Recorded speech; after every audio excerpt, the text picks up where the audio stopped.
And two more states join West Virginia in sending hundreds of National Guard troops to the nation's capital to assist President Trump's cleanup of D.C. Taking to X on Saturday, South Carolina Governor Henry McMaster voiced his support for Trump's effort as 200 South Carolina and 150 Ohio troops will join the 300 to 400 West Virginia Guardsmen. McMaster wrote that the federal government will cover the cost of the deployment under Title 32. Well, this comes after President Trump federalized law enforcement in the district following several muggings and killings in the nation's capital. And the D.C. police chief authorizes increased cooperation between the Metropolitan Police Department and ICE agents in detaining illegal aliens.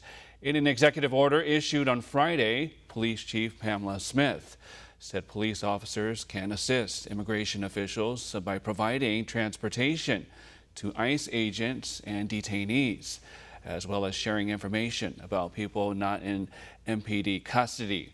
Police will still be restricted from alerting ICE of release times, sharing personal information, or allowing ICE agents to question people in MPD custody.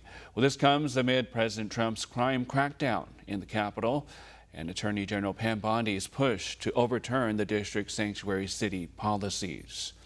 And the U.S. military is sending troops south of the border. Here's more. The war on cartels is ramping up. On Friday, the U.S. Navy announced the deployment of 4,000 Marines and sailors to Latin America.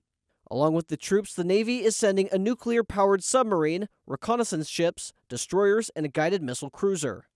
Reports say this is the latest in a series of weeks-long efforts to move troops to U.S. Southern Command posts to help tackle national security threats posed by narco-terrorists in the region. However, some military officials reportedly say these measures are just a show of force. Earlier this month, the New York Times reported on a directive from President Trump ordering military operations against Mexican drug cartels and Venezuelan gangs. In response, Mexico's President Claudia Sheinbaum said this didn't mean an invasion of Mexico and assured her citizens there will not be American boots on the ground. But other reports suggest otherwise and predict joint military operations between Mexico and the U.S., or at least Mexican troops being trained by their American counterparts. But experts remind us this has happened before and is not without its consequences. I don't know, it's complicated, right? We don't want U.S. troops on their soil, so maybe it's more of a quiet special ops thing. But remember, we trained special forces there and they became the Zetas. So the other thing is, when you give these capabilities and this high level of training, you don't know what's going to happen with that training. This comes as Sheinbaum continues to give the Trump administration gestures of good faith. Earlier in the week, she extradited 26 cartel members to the U.S. This came after Mexico extradited 29 members in February. Experts point out Mexico is facing threats of tariffs and U.S.-backed military operations from the Trump administration. But Mexican officials claim they just want these cartel members out of their country and away from influencing crime on their homeland. These transfers are not only a strategic measure to ensure public safety, but also reflect a firm determination to prevent these criminals from continuing to operate from within prisons and to break up their networks of influence. In the meantime, other agencies in the Trump administration are cracking down on cartels. The Treasury Department is sanctioning cartels, their members, and their affiliates.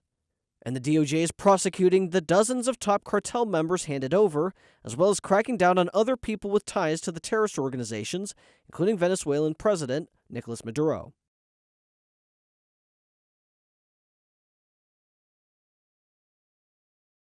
Defense Department is adapting to new world of warfare as they push for drone usage in the military. The U.S. Army and Undersecretary of Defense Emil Michael says the Trump administration has been working to keep up advisories to remove bureaucratic red tape. The change is being considered long overdue, as drones have risen to the top of military priority ever since the Russia-Ukraine war. Due to recent conflicts, much of military focus has been on unmanned aerial vehicles in the past 3 years, and the possibility to provide soldiers with the needed supplies while out in the field. For all our viewers asking where One America News is heading in the future, we would like to introduce you to OAN Live. OAN Live is the best way to stay up to date on all of the hard-hitting, straight-shooting, national and international headlines. And the best part is, OAN Live is only $4.99 per month. All the credible, honest, unbiased reporting One America News offers at a fraction of the cost of cable. Just go to OANN.com to easily sign up for OAN Live and stay informed.